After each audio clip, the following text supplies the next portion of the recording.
स्वागत है आप सभी का आपके अपने YouTube channel online study DK में। और आज हम आपके लिए लेकर आए हैं पर्यावरण अध्ययन से संबंधित एनसीईआरटी के नोट्स जो कि होंगे क्लास 4th से। और यहाँ पर ये सभी टॉपिक सीटेट और टेट एग्जाम में निश्चित पूछे जाते हैं, तो वो सारे टॉपिक आज के इस वीडियो में हम कवर करने वाले हैं। और यहाँ पर ये सारे टॉपिक आपके लिए आपकी आने वाले जो टेट एग्जाम होगी, चाहे वो सीटेट हो, रीट हो या कोई सी भी टेट एग्जाम की तैयारी कर रहे हैं, सभी के लिए काफी उपयोगी यहाँ पर साबित होंगे। तो बिना देर किए चलिए स्टार्ट करते हैं और देखते हैं आज के हमारे एनसीईआरटी ईवीएस नोट्स। तो स्टार्ट करते हैं। फर्स्ट में यहाँ पर हमारा टॉपिक है जैसे असम राज्य से संबंधित कुछ पॉइंट है, और असम राज्य से आपको हमेशा ही कोई ना कोई प्रश्न जरूर देखने को मिलता है। जैसे बांस और रस्सी के बने पुल जो होते हैं भारत के कौन से राज्य में पाए जाते हैं, तो निश्चित रूप से हमारे यहाँ पर कह सकते हैं हम कि हमारा जो उत्तर यहाँ पर बन जाता है असम राज्य के अंतर्गत ये सभी बांस और रस्सी से बने हुए पुल पाए जाते हैं। आगे बात करते हैं। असम राज्य के अंदर बारिश जो होती है बहुत अधिक होती है और कभी कभी घुटनों तक पानी भर जाता है, इसलिए यहाँ पर बांस रस्सी के पुल जो होते हैं देखने को मिलते हैं। आगे बात करते हैं यहाँ पर ट्रॉली। तो ट्रॉली क्या होती है, तो देखिए छोटा सा लकड़ी का बना हुआ झूला होता है जो लोहे की रस्सी पर लगी होती है और पुली की मदद से इस रस्सी पर सरकता है और 4-5 बच्चे इसमें एक साथ बैठ सकते हैं। तो ये छोटा सा एक झूला टाइप का है जिसे ट्रॉली नाम दिया गया है। तो ये कुछ नदियां और इनको पार करने के लिए इसका उपयोग जो होता है वो किया जाता है। आगे बात करते हैं सीमेंट का पुल। तो सीमेंट का पुल जो होता है ये इमारत से संबंधित जो बनावटें होती हैं उनसे संबंधित बातें हैं। जैसे यहाँ पर हमने लकड़ी और रस्सी के पुल देखा, तो इस प्रकार सीमेंट का पुल जो होता है तो ये ईंट, लोहे, सरिये आदि का बना होता है, ये आप सब जानते हैं।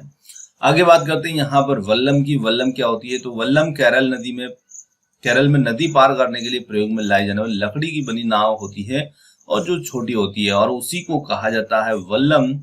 चलिए आगे बात करते हैं ऊंट गाड़ी के बारे में। ऊंट गाड़ी जो होती है राजस्थान में एक जगह से दूसरी जगह जाने के लिए होती है और जो कि रेत में भी चल सकती है, क्योंकि ऊंट जो होता है रेगिस्तान का जहाज होता है। तो यहाँ पर ऊंट गाड़ी का प्रयोग राजस्थान के अंतर्गत देखने को मिलता है। इसी के साथ में आती है बैलगाड़ी। बैलगाड़ी जो होती है मैदानी इलाकों, गाँव में अक्सर प्रयोग में लाई जाती है, और अब समय के साथ साथ धीरे धीरे ये हमें बहुत ही कम देखने को भी मिलती है।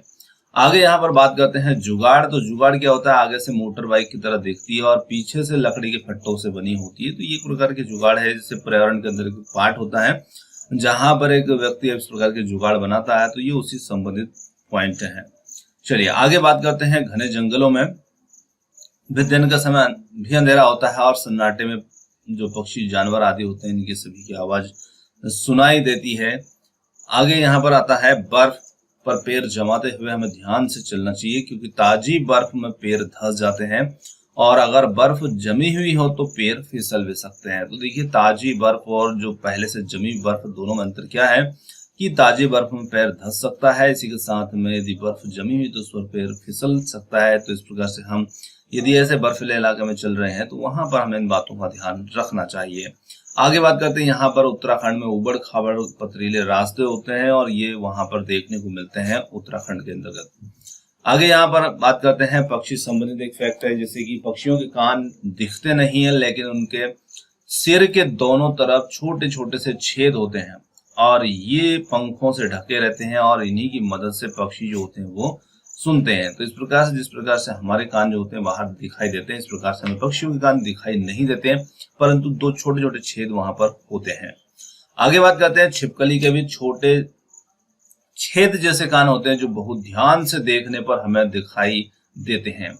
मगरमच्छ के भी छोटे छेद जैसे कान होते हैं लेकिन आसानी से दिखाई नहीं पड़ते हैं।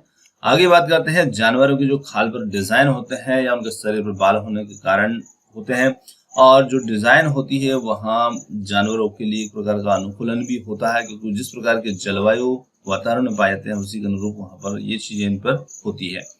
आगे बात करते हैं हाथी संबंधित बहुत से बार प्रश्न जो है बन जाते हैं और पूछे भी गए हैं। तो ये हाथी जो होता है, बड़ा हाथी, एक दिन में 100 किलो से ज्यादा पत्ते या झाड़ियां जो होता है ये खा सकता है। आगे बात करते हैं हाथी के सोने का समय पूछ लिया जाता है। कभी कभी हाथी बहुत कम आराम करता है, केवल एक दिन में 2 घंटे या से 4 घंटे के बीच ही ये सोता है। आगे बात करते हैं हाथी जो होता है इसको कीचड़ में और पानी में खेलना बहुत पसंद होता है, क्योंकि इससे उसके शरीर को ठंडक मिलती है।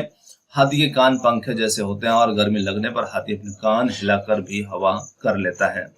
3 महीने का हाथी का वजन जो होता है 200 किलोग्राम के आसपास होता है। तो ये प्रश्न बनता है 3 महीने के हाथी का वजन कितना होता है। और इसी के साथ में आगे बात करते हैं हाथी के झुंड से संबंधित। तो हाथी का जो झुंड होता है उस झुंड में केवल हथनियां और बच्चे ही रहते हैं।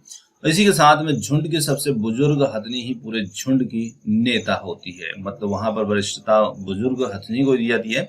और हाथी के एक झुंड में 10 से 12 हथनी और बच्चे इसमें होते हैं। 14 से 15 साल तक हथनी झुंड में रहते हैं। इसके बाद फिर वे झुंड छोड़ देते हैं और हाथी परेशानी आने पर एक दूसरे की मदद भी करते हैं। तो ये कुछ पॉइंट थे हाथियों से संबंधित। आगे बात करते हैं यहाँ पर राजस्थान जोधपुर खेजड़ली गांव से संबंधित, और इसमें खेजड़ी के जो वृक्ष हैं इनसे संबंधित भी 10 प्रश्न आते हैं। तो राजस्थान के इस खेजड़ली गांव में खेजड़ी के बहुत से पेड़ थे और खेजड़ी गांव के जो लोग थे उन्होंने पेड़ों को कटने से बचाने के लिए 300 साल पहले पेड़ों से चिपक करके ये खड़े हो गए थे। और तभी से ये गांव जो है प्रसिद्ध है और हमेशा इसके बारे में कुछ न कुछ पूछा ही जाता है। तो यहाँ पर लगभग आज से 300 साल के बाद भी यहाँ पर जो लोग हैं विश्नोई कहलाते हैं और पेड़ और जानवरों की रक्षा करते हैं। और रेगिस्तान में होते हुए भी ये इलाका जो है ये काफी हरा भरा है और जानवर यहाँ पर बिना किसी डर के इधर उधर घूमते हैं। खेजड़ी जो पेड़ जो होता है ये रेगिस्तानी इलाकों में पाया जाता है और इससे ज्यादा पानी की जरूरत नहीं होती है क्योंकि ये शुष्क जलवायु में बहुत आसानी से पनप सकता है। आगे बात करते हैं इसी खेजड़ी के पेड़ की। तो इसकी जो छाल होती है वो दवा के काम में आती है और इसकी लकड़ी जो होती है इसमें कीड़ा नहीं लगता है। ये इसकी विशेषता है इस खेजड़ी की। आगे बात करते हैं पेड़ की फलियां सब्जी के रूप में काम आती है और यहाँ पत्तियां यहाँ पर रहने वाले जानवर खाते हैं और इस पेड़ की छाया में बच्चे जो होते हैं वो खेलते हैं। आगे बात करते हैं इसी पर्यावरण के अंदर एक पार्ट है जहां पर चमकता सितारा गर्ल स्टार से संबंधित है। तो गर्ल स्टार वहां पर किसको कहा गया है? तो अनिता कुशवाहा है, इन्हें कहा गया है क्योंकि ये चमकते सितारे उन साधारण लड़कियों की असाधारण कहानियां हैं जिन्होंने स्कूल जाकर के अपनी जिंदगी बदली है। तो ये जो पार्ट है चमकता सितारा, तो इसमें बहुत सारे ऐसे नाम है। तो यहाँ पर अनिता कुशवाहा एक नाम है इसके अंतर्गत। चलिए आगे हम बात करते हैं बिहार मुजफ्फर और लोचाहा गांव से संबंधित।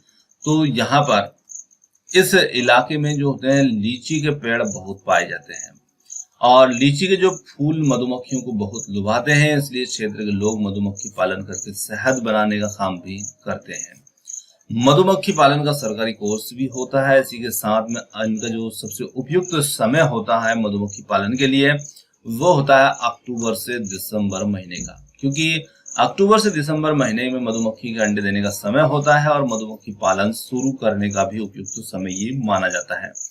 तो यहाँ पर एक प्रश्न बनता है और काफी महत्वपूर्ण प्रश्न है, कब इसका समय जो होता है कब से कब तक उपयुक्त होता है। आगे बात करते हैं लीची के फूल फरवरी में खिलते हैं और मधुमक्खी के एक बक्से से लगभग 10 किलो शहद जो होता है ये प्राप्त होता है। आगे यहाँ पर मधुमक्खी का छत्ता जो होता है तो उसके छत्ते के अंदर जो मक्खियां होती है वो भी अलग अलग प्रकार की होती है। जैसे उसमें एक रानी मक्खी होती है जो सिर्फ अंडे देने का कार्य करती है। इसी के साथ में कुछ और मक्खियां भी होती है। इनमें से कुछ नर मधुमक्खी भी होते हैं जो एक काम को छोड़कर कोई भी काम नहीं करते हैं। तो आगे कुछ मक्खियां जो होती है ना वो श्रमिक मक्खियां कहलाती है। तो छत्ते में बहुत सारी काम करने वाली मधुमक्खियां भी होती है और ये दिन भर काम करती है, तो इन्हें श्रमिक मक्खियां कहा जाता है। और शहद के लिए ये फूलों का रस भी ढूंढती है और इकट्ठा भी करती है। आगे बात करते हैं जब किसी मधुमक्खी को रस मिल जाता है तो एक तरह का नाच प्रदर्शित करती है जिससे कि दूसरी मधुमक्खियों को पता चल जाता है कि रस कहाँ पर है। तो देखिए ये अपने एक दूसरे को सूचना देने का कार्य करती है कि एक मधुमक्खी दूसरी मधुमक्खी किस प्रकार से सूचना करती है। काम करने वाली जो मधुमक्खियां होती है इसे रस से शहद बनाती है और छत्ता बनाने का काम भी इन्हीं का होता है। बच्चों को पालने का काम भी इन्हीं बेचारी काम करने वाली मधुमक्खियों का होता है। रानी मक्खी केवल अंडे देने का कार्य करती है। तो इस प्रकार से मधुमक्खियों से संबंधित जो कुछ पॉइंट है जिसमें कि इन्हें इस प्रकार से हम बांट सकते हैं। आगे बात करते हैं चींटियां, दीमक और ततैया। तो ये भी कुछ ऐसे जीव हैं जो मिलजुल करके एक कॉलोनी में रहा करते हैं। तो यहाँ पर चींटियां भी मिलजुल कर रहती हैं। चींटियों का भी काम बटा होता है। रानी चींटी अंडे देगी, सिपाही चींटी बिल का ध्यान रखेगी और काम करने वाली वही चींटियां श्रमिक चींटियों की तरह है, भोजन ढूंढ करके बिल तक लाती है। आगे यहाँ पर कुछ स्थानों से संबंधित पाठ के हैं, और उस पाठ के अंतर्गत आता है गोवा से केरल तक के रास्ते में 92 सुरंगें और 2000 पुल हैं। तो ये इन दो स्टेशनों के बीच में क्या क्या कितने सुरंगें आती हैं, कितने पुल आते हैं, ये एक पॉइंट है यहाँ पर। चलिए आगे हम बात करते हैं इसी के अंतर्गत। मलयालम में माँ की जो बड़ी बहन होती है उसे कहा जाता है वलियम्मा, और माँ की माँ को कहा जाता है अमुम्मा।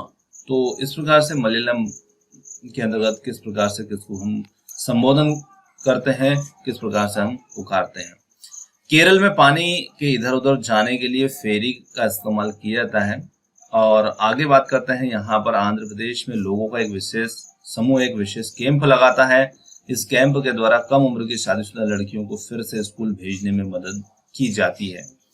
आगे कुछ खेलों से संबंधित है, जैसे कबड्डी खेल के अंदर छेड़गुडू, हुतुतु, डुडुडू, छू किट किट, कबड्डी आदि तरह की आवाजें जो होती तरह तरह की निकाला करते हैं। मतलब जैसे अलग अलग क्षेत्र है तो अलग अलग क्षेत्र में कोई किस प्रकार से बोलता है, कोई किस प्रकार से बोलता है, तो ऐसी कुछ आवाजों से संबंधित है। कबड्डी खेल के अंतर्गत ये आवाजें निकाली जाती है।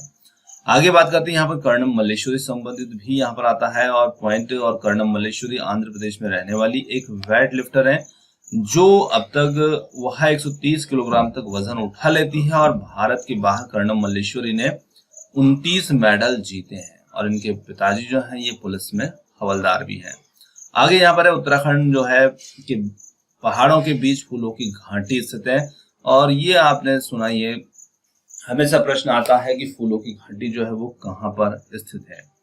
चलिए आगे यहाँ पर मधुबनी पेंटिंग से संबंधित है। बिहार में मधुबनी नाम का एक जिला है, और जहाँ पर त्योहार एवं खुशी के मौकों पर वहां की घर के दीवारों पर और आंगन में खास तरह के चित्र जो होते हैं वो बनाए जाते हैं।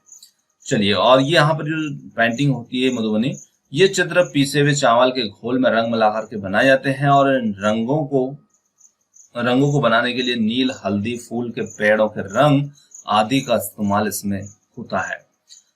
इन्हीं चित्रों में कुछ इंसान के होते हैं, कुछ जानवरों के, कुछ पेड़ के, फूल, पंछी, मछलियां आदि तरह के चित्र इसमें बनाए जाते हैं। चलिए आगे बात करते हैं। उत्तर प्रदेश में कचनार के फूलों की सब्जी बनाई जाती है। जैसे कहाँ पर कचनार के फूलों की सब्जी बनाई जाती है, प्रश्न आता है। कहाँ पर केले के फूलों की सब्जी बनाई जाती है, तो ये केरल में। तो उत्तर प्रदेश और केरल हैं जहां पर एक में कचनार है तो एक में केले हैं। महाराष्ट्र में सहजन के फूलों के पकौड़े बनाए जाते हैं। चलिए आगे बात करते हैं। गुलदावरी, झीनिया से भी रंग बनाए जाते हैं, और रंगों से कपड़ों को भी रंग आ जाता है। उत्तर प्रदेश का एक जिला आता है कन्नौज, और जो कि इत्र के लिए काफी मशहूर माना जाता है। तो इससे भी हमेशा प्रश्न मिलता है, उत्तर प्रदेश का कौन सा जिला इत्र के लिए मशहूर है। और उत्तर प्रदेश के कन्नौज जिले में फूलों से इत्र, गुलाब जल और केवड़े से तैयार किए जाते हैं। आगे बात करते हैं डेरा गाजी खान। ये स्थान पाकिस्तान से संबंधित है। इसी में अगला प्रश्न यहाँ पर बन जाता है कि भाई पुराने जो घर होते हैं, कच्चे मकान, वहां पर गोबर मिट्टी से लीपने पर क्या होता है। तो इन्हें मिट्टी और गोबर मिलाकर लीपने से ऐसे मकानों का जो फर्श होता है उसमें कीड़े नहीं लगते हैं। लकड़ी, साथ ही साथ वो चिकने भी होते हैं। तो लकड़ी को दीमक से बचाने के लिए नीम और कीकर की लकड़ियां जो होती है फ्रेम पर बिछा दी जाती है। ये नीम और जो कीकर की लकड़ी होती है इससे संबंधित हमेशा ही प्रश्न आता है, क्योंकि इनमें कीड़ा नहीं लगता है। सोहना गांव जो है हरियाणा से संबंधित है, और सोहना से दिल्ली जाने के रास्ते में गुड़गांव भी मिलता है। चलिए आगे बात करते हैं। पानी को साफ करने का सबसे अच्छा तरीका, पानी को उबाल लेना।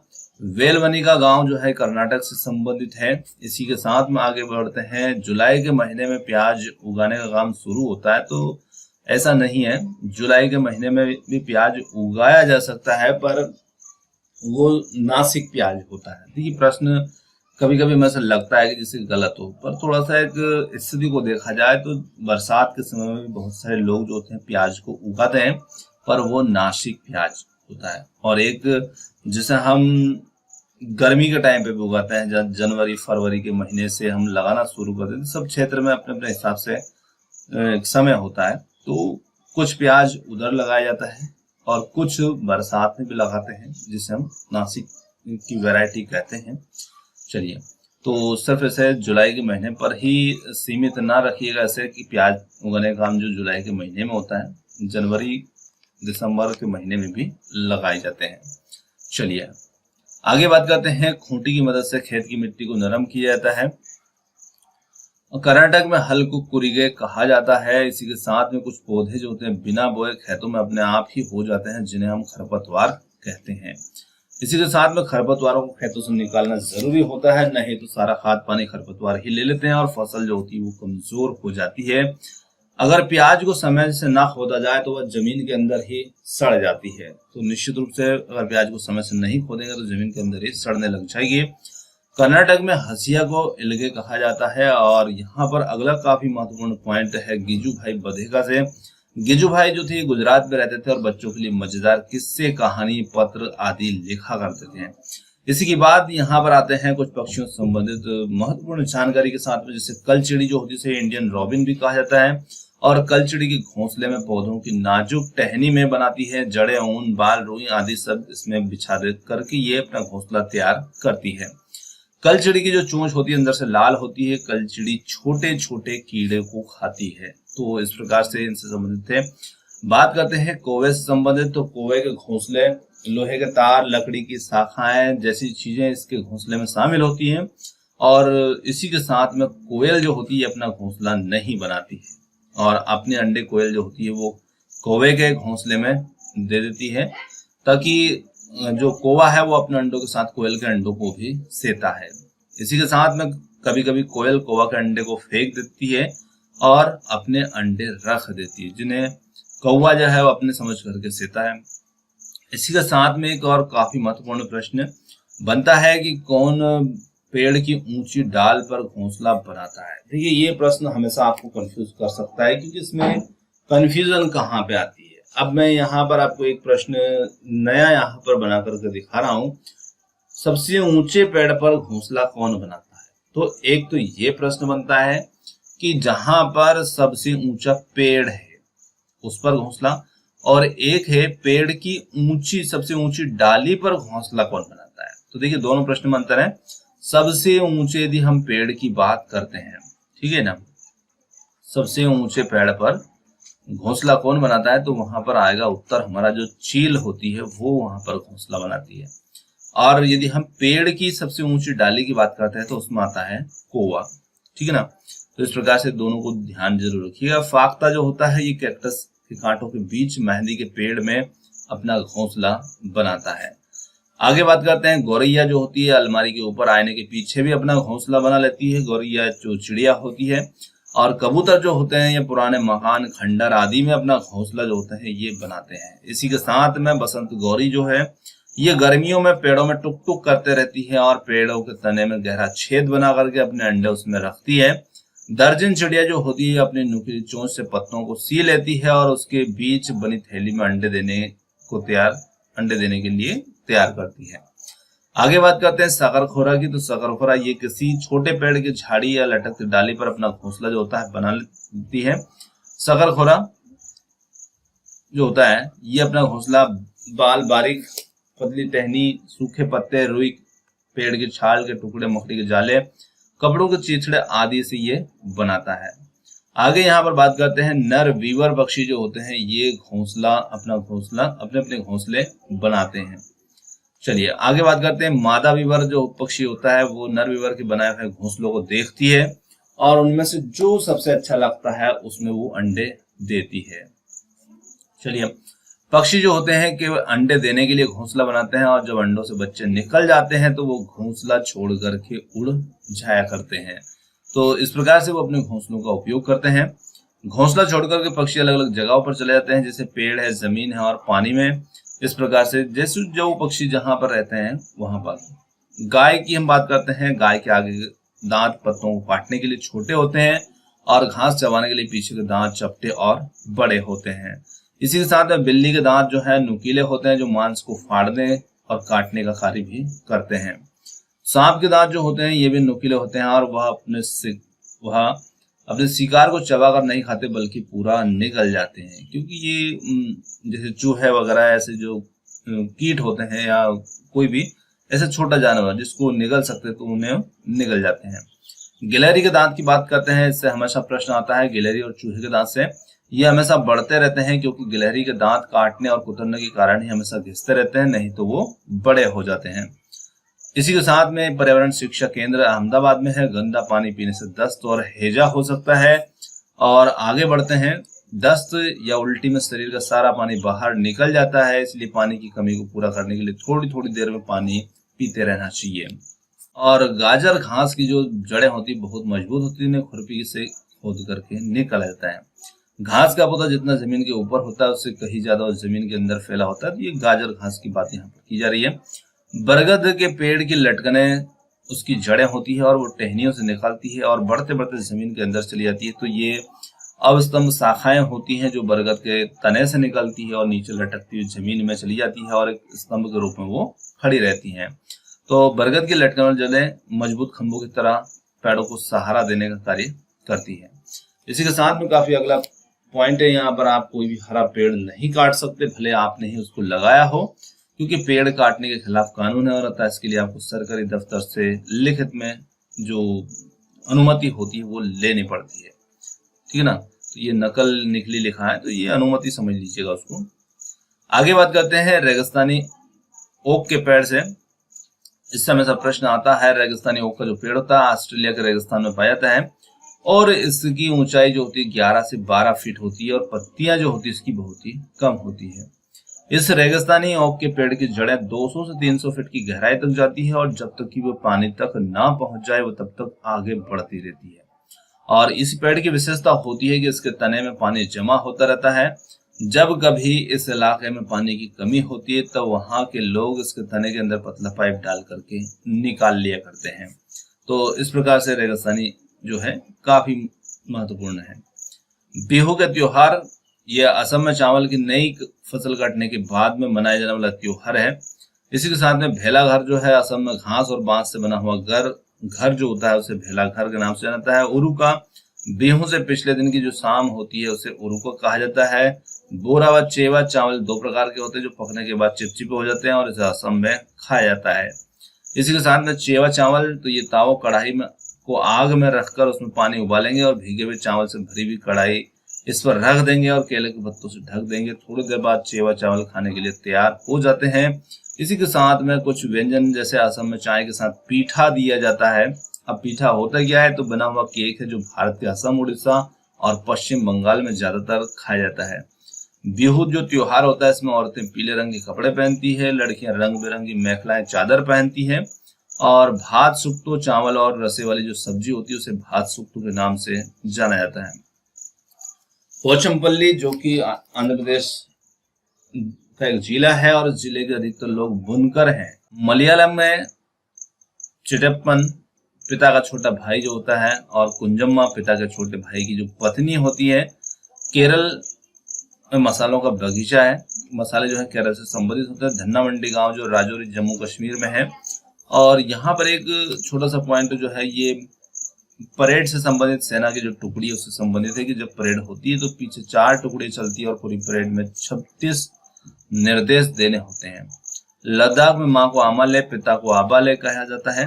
तो इस प्रकार से आज का जो हमारा पर्यावरण अध्ययन से संबंधित जो भी टॉपिक थे हमने कवर करने की कोशिश की है।